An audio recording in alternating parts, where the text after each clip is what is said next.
चलो नेकी के कुछ बेर चुन ले, कभी तो काम आएंगे। हम सबकी झोपड़ी में भी कभी तो राम आएंगे। हेलो डिवाइन सोल्स, मैं हूँ एंजल फ्रेया। दोस्तों, कुछ नेकियां ऐसी होती है जो बिना कहे चुपचाप की जाती हैं। कुछ लोग ऐसे भी जीवन में होते हैं जो बिना बोले अपना नेक कर्म किए जाते हैं। आज नेकी पर एक बहुत ही बेहतरीन कहानी लाई हूँ जो मेरे दिल को छू गई। वीडियो के अंत तक जरूर बने रहिएगा। कहते हैं ईश्वर की कृपा प्राप्ति के लिए सिर्फ भक्ति पूजा पाठ करना ही जरूरी नहीं है। कुछ नेकियां भी हम ऐसी कर जाते हैं जिससे हमारे बुरे से बुरे कर्मा भी माफ हो जाते हैं और हमारे आने वाला जीवन बहुत ही सफल हो जाता है। जिस किसी ने भी ये कहानी को लिखा है या कहा है वो बहुत बेहतरीन कहानी है। मैं उसके लिए उन सभी का बहुत बहुत धन्यवाद करती हूँ जिसकी भी कहानी है या जिसने भी लिखी है। कहानी मुझ तक पहुँची है तो इसमें ईश्वर की जरूर कोई इच्छा छुपी है कि ये कहानी मैं आप तक लेके आऊँ, ताकि जो हम सब आध्यात्म में जुड़े हैं हम भी कुछ नेकियां करें। जैसे कि मैंने पहले के कुछ वीडियो में आपको नेकी करने के तरीके बताए हैं कि किस तरह से हम पेड़ पौधे पशु पक्षी जीव जंतुओं की मदद कर सकते हैं। आइए जानते हैं वो कहानी क्या है। इससे पहले मैं ये कहना चाहूँगी, जो पहले की वीडियोस अगर आपने नहीं देखी है तो ज़रूर देखिएगा। उसमें भी कुछ बेहतरीन कहानियाँ हैं जो आपके जीवन को पूर्णतः बदल सकती है, आपके कर्मा को बदल सकती है। एक बार की बात है, एक लगभग 50 वर्षीय महिला अपने काम काज से थक हार के वापस लौट रही थी। कहते हैं ना, चाहे वो किसी भी उम्र की महिला हो या पुरुष हो, जब सारा दिन की भाग दौड़ करता है तो शाम के वक्त वो कुछ थक सा जाता है। तो ये महिला भी कुछ ऐसी ही थी।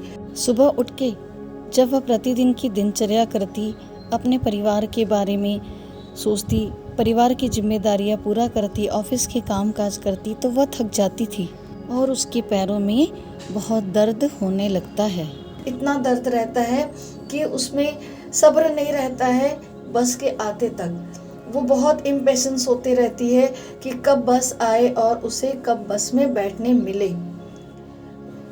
इस तरह वो इंतजार करते ही रहती है कि अचानक बस आती है और किसी तरह वह बस में चढ़ती है तो देखती है बस में बैठने की कहीं भी जगह नहीं है।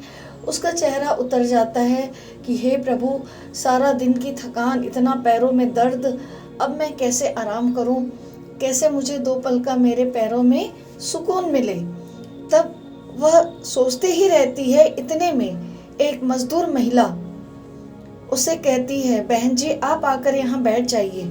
उसके चेहरे पे मुस्कान आ जाती है कि चलो किसी ने तो मुझे बैठने कहा। वो मजदूर महिला खड़ी हो जाती है। फिर कुछ देर बाद कुछ स्टॉपेज आता है, वहाँ कुछ लोग उतरते हैं तो ये महिला उस मजदूर महिला को कहती है, आओ यहाँ जगह खाली हो गई है, तुम बैठ जाओ। तो वो मजदूर महिला आकर बैठती नहीं है और एक बुजुर्ग जो खड़े थे, लगभग कुछ 60-70 साल की उम्र होगी या 75 भी हो सकती है, उनसे वहाँ बैठने के लिए कहती है और वो बुजुर्ग उसका धन्यवाद करके वहाँ पर बैठ जाते हैं। तो ये महिला मन ही मन सोचती है कि पहले तो ये मजदूर महिला ने मुझे बैठने के लिए जगह दे दी, स्वयं के लिए सोचा नहीं। यह भी तो दिन भर मजदूरी करके आई है, यह भी थकी होगी। फिर अब जब जगह हो गई तो इसने इस बुजुर्ग को बैठने के लिए जगह दे दी। मन ही मन में उसके कई सवाल चल रहे थे। फिर जब स्टॉपेज आया, वो बुजुर्ग उस मजदूर महिला का धन्यवाद करके उतर गए। इतने में फिर वह कहती है, अब आके आप बैठ जाओ, जगह खाली हो गई है। तब उस मजदूर महिला ने एक ऐसी औरत को बैठने दिया जिसका बच्चा बहुत रो रहा था और वह भी धन्यवाद करके उस कुर्सी में बैठ जाती है। इस तरीके से बस स्टॉपेज में जब कभी सीट खाली होती, वो मजदूर महिला किसी न किसी को बैठने की जगह दे देती थी। आखिरी में क्या होता है, जब सारे स्टॉपेज खत्म होने लगते हैं, लास्ट के 1-2 स्टॉपेज बचे रहते हैं, तब कुछ सीटें खाली हो जाती है। जनरली ये होता है कि लास्ट स्टॉप आते तक बस खाली सी हो जाती है। उस समय में वो महिला फिर उस मजदूर महिला को बुलाती है, कहती है अब तो आकर बैठ जाओ। फिर वह मजदूर महिला वहाँ जाकर बैठती है तो उसे पूछती है, क्या तुमने यह आज ही किया या रोज करती हो? क्योंकि उस महिला में बहुत ज़्यादा उत्सुकता थी जानने के लिए कि ये मजदूर महिला ऐसा क्यों कर रही है। तो वह कहती है, हाँ मैं यह रोज़ करती हूँ, क्योंकि मुझे लगता है कि मुझसे ज़्यादा उनको इस सीट की ज़रूरत है। तो कहती है, तुम भी तो सारा दिन मजदूरी घर का काम करके आती हो, थक जाती हो, फिर तुम्हें ऐसा नहीं लगता है कि कुछ देर मैं भी बैठ जाऊं, फिर घर जाकर मुझे भी काम करना है। तो कहती है, नहीं, मेरे पास ईश्वर ने यही एक चीज़ तो दी है कि मैं किसी की मदद कर पाऊँ, क्योंकि मैं मजदूर हूँ, गरीब महिला हूँ, तो मेरे पास उतना धन नहीं कि मैं बड़े लोगों की तरह दान पुण्य कर सकूँ, वाहवाही ले सकूँ। इसलिए मैं बिना किसी से कुछ कहे चुपचाप अपना ये नित्य प्रतिदिन कर्म करती हूँ। बस स्टॉपेज पे मैंने आपको देखा, आपके पैरों में बहुत तकलीफ थी, आप खड़े नहीं हो पा रही थी, और किसी तरह बस में चढ़ के जब आपने देखा जगह नहीं है तो आपके चेहरे का रंग फीका पड़ गया था। इसलिए सबसे पहले मैंने आपको बैठने दिया। और वो बुजुर्ग जो 70-75 साल के थे, उनकी भी उम्र हो चली थी और वो बस में धक्के खा रहे थे, इसलिए मैंने उनको बैठने दिया। बाद में मैंने देखा कि औरत का बच्चा बहुत रो रहा है, परेशान कर रहा है, और वो खड़ी होके संभाल नहीं पा रही है बच्चे को, तब मैंने उसको बैठने दिया। इसी तरह प्रतिदिन सबसे ज़्यादा जिसको ज़रूरत रहती है मैं उसे वह स्थान दे देती हूँ। इसके अलावा राह चलते जितना भी कूड़ा करकट, रास्ते में बड़ा पत्थर, कोई केले का छिलका, कुछ ऐसा मुझे नज़र आता है तो मैं किनारे कर देती हूँ, ताकि किसी को चोट ना पहुँचे, किसी को कोई नुकसान ना हो। बस ईश्वर का हर पल में मैं धन्यवाद करती हूँ कि कम से कम मुझे इतना सक्षम बनाया है, इतनी ज्ञान सद्बुद्धि दी है कि मैं चाहे इसी माध्यम से कुछ लोगों का भला कर सकूं, कुछ लोगों की मैं मदद कर सकूं। तब ये जो 50 वर्षीय महिला थी, वह इस बात को सुनकर शांत हो जाती है, एकदम सोच में पड़ जाती है कि ईश्वर का दिया मेरे पास इतना कुछ है, फिर भी मेरे पास शिकायतें रहती हैं। और इस मजदूर महिला को देखो, जो प्रतिदिन कमा रही है, खा रही है, वह भी काम काज करके थक रही है, अपने परिवार का भरण पोषण कर रही है, फिर भी उफ तक नहीं करती और सबका कल्याण करने सोचती है। रोड रास्तों की सफाई भी आते जाते कर देती है, और उससे जो बन पड़ता है वह बस में आते जाते लोगों का सहयोग करती है।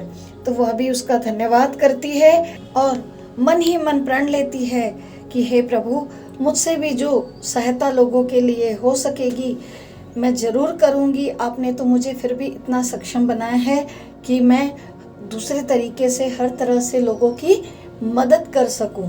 आपका कोटि कोटि धन्यवाद प्रभु, जो ये एग्जाम्पल आप मेरे सामने लेके आए इस गरीब मजदूर का। इससे मुझे बहुत कुछ सीखने को मिला, मुझे बहुत प्रेरणा मिली। मैं आपका बहुत बहुत धन्यवाद करती हूँ प्रभु, आपकी बहुत कृतज्ञ हूँ।